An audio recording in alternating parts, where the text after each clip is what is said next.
Tudo bem com vocês? Como vão as coisas? Início no final de semana, uma chuvinha, friozinho. Eu sou meio Garfield, meio gatinho, vontade de ficar em casa. Gosto. E aí o tempo frio até favorece. Muito bom encontrar vocês aqui. Muito bom renovar nosso compromisso conosco mesmo, nosso compromisso com a essência da vida. É isso que nós fazemos aqui, para fazer sempre. Porque essa meia hora por dia certamente não dá conta da imensa tarefa da nossa espiritualização. É apenas um estímulo. Quem vai à academia de ginástica para depois passar o dia todo em elevador, em escada rolante, em táxi, em Uber, em carro, vive numa contradição, não é? Que a nossa academia de ginástica do espírito aqui seja um convite à espiritualização de todos os momentos da vida, fazendo da vida um exercício permanente do espírito. Um convite imperdível, não é? Que não seja perdido por nós, todos, buscando espiritualizar o banho, imaginando um jorro de luz limpando nosso campo espiritual. Que possamos espiritualizar a alimentação, o copo d'água, espiritualizar toda a limpeza física, não apenas o banho, todo o processo de limpeza física, todo o processo de nutrição, todo o processo de respiração. Já faço yoga há mais de 10 anos, não sei quantos. E acho que é um bom resumo do fabuloso caminho da yoga é respiração. E como nenhum de nós deve estar planejando parar de respirar, fazer da respiração um ato de limpeza, um ato de nutrição, um ato de inspiração, olha que palavra sugestiva, é urgente para todos nós. Espiritualizar cada vez mais parcelas de nossas vidas, pensamentos, sentimentos, palavras e ações. Vai fazer com que nós consigamos caminhar cada vez mais. Chega desses tempos de uma cara na missa, no culto, uma cara na vida. Gosto muito de lembrar de um desenho animado de Walt Disney, que passava muito na minha infância. Era do Pateta, que se mostrava quando, caminhando pelas ruas, uma pessoa extremamente educada, cortês, gentil, com um sorriso no rosto, conversando com todos, pedindo licença, dando licença, com um tom de voz tranquilo, um rosto calmo. Mas, quando o Pateta entrava no seu automóvel, na condução do seu automóvel, ele se transformava. A sua feição ficava irada, perturbada. E passava a ser um ser antissocial, violento, orgulhoso. Nós não podemos mais ser duas caras. O mais longo discurso, a mais longa reprovação dos evangelhos é Jesus condenando os hipócritas, comparando-os a sepulcros caiados, branquinhos por fora, mas por dentro cheios de podridão. Jesus nos ensina por si e através de Paulo a sermos sim, sim e não, não. Nas 4 manifestações do ser. Chega de falarmos o que não sentimos, de fazermos o que não pensamos. Precisamos da integralidade do ser em pensamentos, sentimentos, palavras e ações. Sim, sim e não, não. Sinceridade. Sincero, sincera, sem cera, sem máscara, sem maquiagem.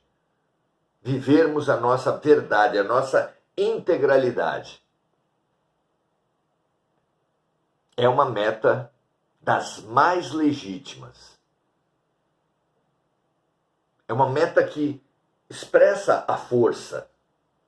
É uma meta que denuncia o auto-boicote, como nos enfraquecermos ao vivermos na hipocrisia, dizendo sim por um lado, não pelo outro. Verdadeiras hemorragias espirituais. Aprendamos, nos estimulemos, busquemos sempre a nossa verdade, a nossa integralidade. Muito bem, hoje falaremos sobre o futuro, o espírito e o futuro. Muito conhecido, muito relacionado, é o campo espiritual, a espiritualização, os caminhos espirituais com o futuro. Os videntes são os mais antigos espiritualistas presentes na história humana. A cartomancia é muito antiga, muito infiltrada, muito enraizada na história humana. Frequentemente, espiritualistas são confundidos com videntes, previdentes, cartomantes. O que o espírito tem a ver com o futuro? Como o espírito se relaciona com a previsão do futuro? Vamos lá? São as questões 144 e 145 de O Consolador, autoria espiritual de Emmanuel e Chico Xavier. Muito bem, a primeira pergunta, 144, diz o seguinte: os fenômenos premonitórios atestam a possibilidade da presciência com relação ao futuro?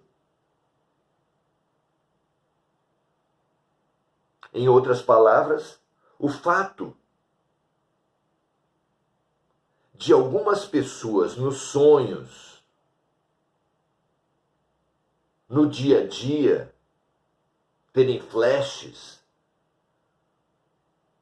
terem imagens em sua mente de fatos que depois acontecem,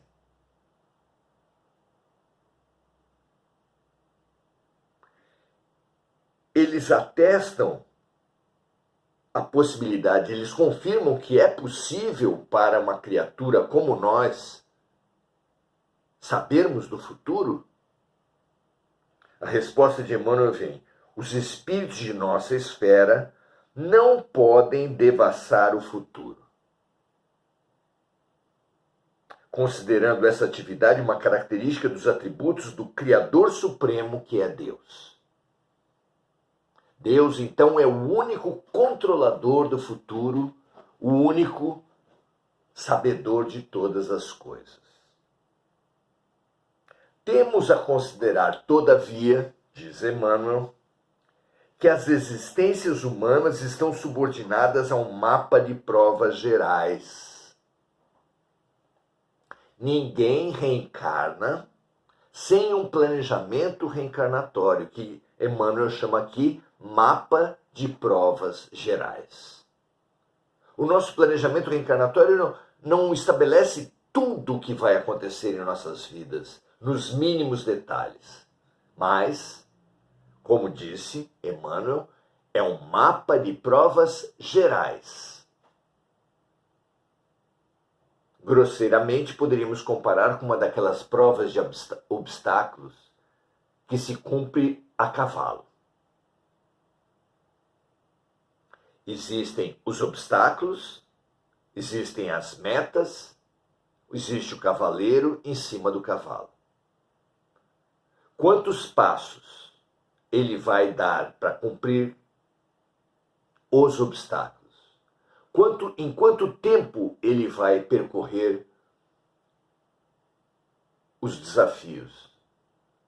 Se ele vai cumprir satisfatoriamente ou não, se ele vai parar diante de um obstáculo, se ele vai cair do cavalo,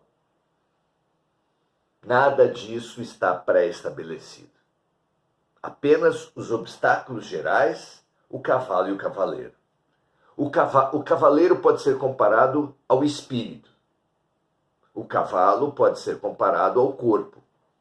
Os obstáculos, as provas gerais que nos cumpre enfrentar numa reencarnação.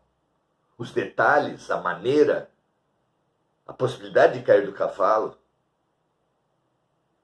o refúgio perante algumas provas, isso tudo está no como vivemos, está na decisão individual, está na liberdade de cada um.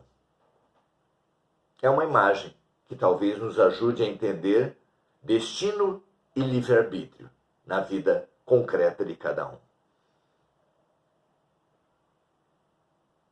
Então, diz Emmanuel, temos que considerar, todavia, que as existências humanas estão subordinadas a um mapa de provas gerais, onde a personalidade deve movimentar-se com o seu esforço para a iluminação do porvir. E dentro desse roteiro, os mentores espirituais mais elevados podem organizar os fatos premonitórios. Então, os mentores mais elevados, tendo acesso ao nosso planejamento reencarnatório, podem revelar com antecedência alguns dos desafios das vidas individuais e também alguns dos desafios das provações coletivas. Quando, diz Emmanuel, quando convenham a demonstração de que o homem não se resume a um conglomerado de elementos químicos, de conformidade com a definição do materialismo dissolvente. O materialismo dissolve os tecidos sociais, a integração da criatura com o Criador, da criatura com a outra criatura, quando o que nos integra, o que nos unifica dentro de nós mesmos e com o outro, e nós com o outro no todo, é a fé, é a esperança, é o amor.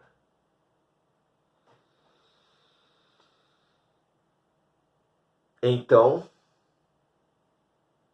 em algumas situações, o alto permite que algum conhecimento sobre o futuro chegue às criaturas, quando isso convenha à demonstração de que o homem não se resume à matéria. Pergunta 145. Que dizer da cartomancia em face do espiritismo? Como podemos ver a cartomancia no contexto da revelação kardeciana? Diz Emmanuel, a cartomancia pode enquadrar-se nos fenômenos psíquicos. Então é possível que as cartas, como se apresentam na cultura cigana, que o tarô, como se apresenta para determinadas pessoas que manejam esse baralho, as runas e diversas outras técnicas de previsão do futuro, pode ser que se enquadrem nos fenômenos psíquicos, mas não no espiritismo evangélico, onde o cristão deve cultivar os valores do seu mundo íntimo pela fé viva e pelo amor no coração. Esse é o foco do cristianismo espírita ou do espiritismo cristão. Os valores do seu mundo íntimo pela fé viva e pelo amor no coração, buscando servir a Jesus no santuário de sua alma, não tendo outra vontade que não aquela de se elevar ao seu amor pelo trabalho e iluminação de si mesmo. Sem qualquer preocupação pelos acontecimentos nocivos que se foram, liberto então o cristão espírita deve se libertar das mágoas, culpas, preconceitos passados e também sem preocupação pelos fatos que hão de vir, na sugestão nem sempre sincera dos que devassam o mundo oculto. Fala aqui, Emmanuel faz menção aos estelionatários espirituais, que existem em todos os campos. Como o próprio Jesus anunciou, existem pastores mercenários. Como Jesus mesmo denunciou, existem sacerdotes, lideranças espirituais falsas, que colocam no ombro dos outros obrigações que eles mesmos nem pensam em cumprir.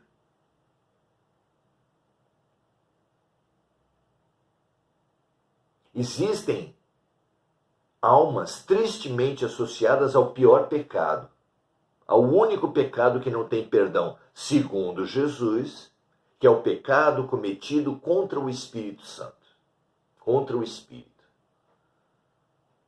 O que nós interpretamos como essa multidão de estelionatários espirituais que utilizam dos cultos, das missas, das sessões espíritas, das tendas de Umbanda, ou seja, em todos os campos religiosos, há aproveitadores do espaço do sagrado que utilizam a fé das pessoas para encher os próprios bolsos, para direcionar votos eleitorais,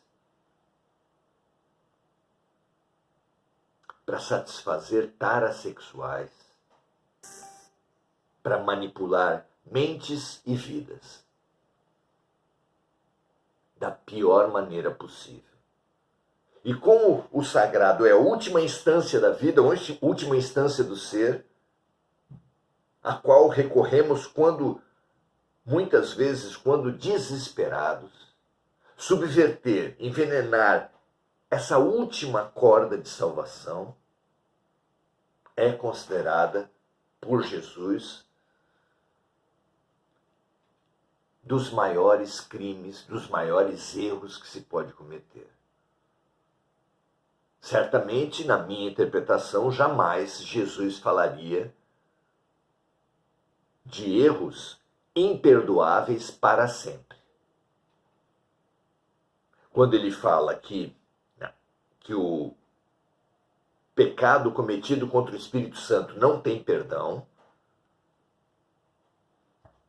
no meu entendimento, tem a ver com esse momento de transição planetária, onde estamos todos como numa classe de recuperação, por sermos esses 8 bilhões de encarnados nesse momento na Terra, aqueles que não aproveitaram as suas provas passadas para se promoverem. Numa escola não é assim? Uma parte de uma classe já conseguiu se promover dedicando-se às provas no decorrer do ano. Outra parte da classe já conseguiu definir negativamente a sua posição e não tem mais como recuperar seu ano. Apenas uma parte da classe vai para compor a turma de recuperação que somos nós aqui. A nossa notícia boa é que ainda há esperança em nós. Deus apostou que nós poderíamos nos recuperar e nos deu essa oportunidade fantástica de viver. A notícia ruim é que só estamos aqui porque não aproveitamos as experiências passadas. Se estamos aqui, ninguém ocupa uma carteira na escola de Deus, ninguém ocupa um leito no hospital de Deus, se não houver possibilidade de proveito. Quando se esgota qualquer possibilidade de aproveitarmos essa vida, somos retirados. Ocorre a morte. Se estamos vivos, é porque há esperança. Onde há vida, há esperança. É realmente uma máxima exata. Então, assim como Paulo de Tarso deu um cavalo de pau fantástico na vida dele, estava totalmente envolvido com as sombras e se envolveu totalmente com a luz, assim como possivelmente Maria Madalena também fez a mesma mudança drástica, nós podemos. Claro que o tempo urge. Claro que nossas possibilidades vão se restringindo conforme adiamos as nossas decisões. Mas aonde há vida, há esperança. Podemos despertar agora. Mas para isso precisamos de atenção total ao que está acontecendo agora. Precisamos nos desamarrar das mágoas e culpas do passado através do perdão para os outros que nos prejudicaram, através do perdão para nós mesmos que prejudicamos os outros. O que passou, passou. Se pudermos reparar, servir aqueles que prejudicamos, façamos o quanto antes, aprendamos com os erros passados, mas vida que segue. O cerne, a essência da vida está no agora. Também precisamos estancar essa hemorragia espiritual que é ficar paranoicos com ceifadores, com provas, com desafios futuros. O melhor lugar do mundo é aqui e agora, cantou Gilberto Gil luminosamente. A cada dia basta o seu mal, ensinou Jesus Cristo. Paremos de importar os males do passado como detentos que amarram uma bola de chumbo nos seus próprios tornozelos. Paremos de antecipar imaginações, desgraças que imaginamos que possam ocorrer no futuro, porque isso é totalmente inútil. Dediquemo-nos ao momento presente. Síntese de todas as suas determinações passadas, síntese das determinações sobre o futuro. Porque há uma maneira apenas de construirmos um futuro melhor, que é dedicando-nos ao presente. Quem vive no futuro destina-se destina para si mesmo um futuro ruim, porque está desperdiçando o presente.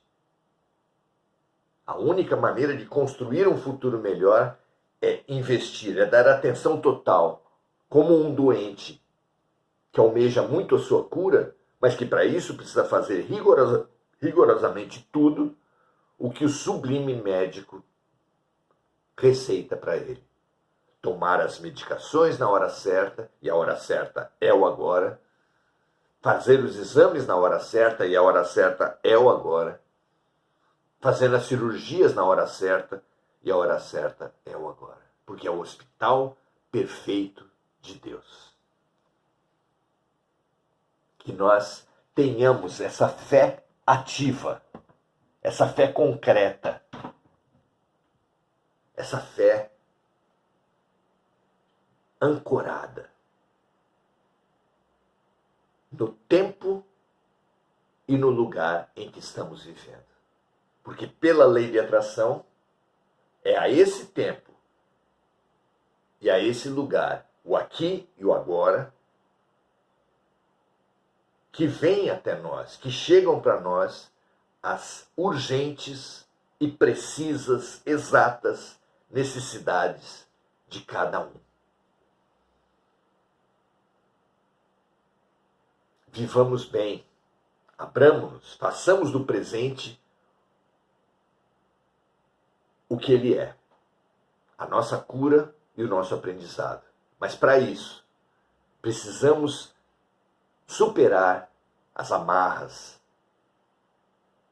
do homem primitivo,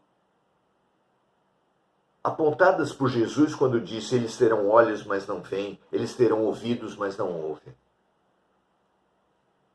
Está tudo que precisamos passando à nossa frente.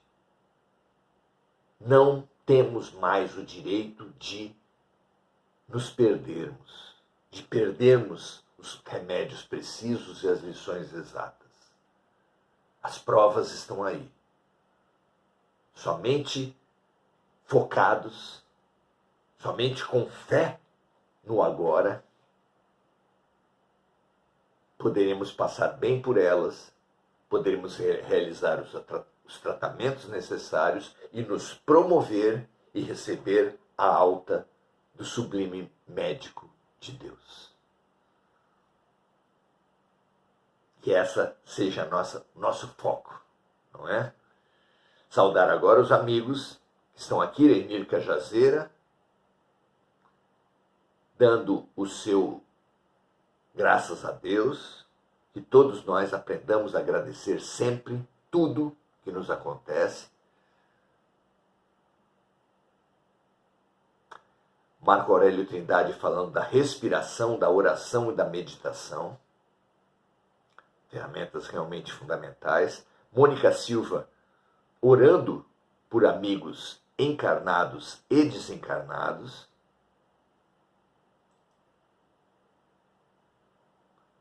O serviço, mesmo que nós só saibamos fazê-lo através da oração, é o grande caminho de elevação espiritual da alma. Fazer aos outros o que gostaríamos que os outros fizessem a nós mesmos. A compaixão e a empatia, elevados a grande mapa e grande bússola na vida de todos nós. Graças a Deus também, Mônica Silva. Pensem, amigos, se essa for uma live um conteúdo que atende às suas expectativas, pode ser também que atenda outras pessoas. Multiplique, compartilhe, se você entender que pode ser útil. Um grande abraço para todos, ótimo final de semana. Amanhã estaremos aqui novamente. Paz e bem para todos.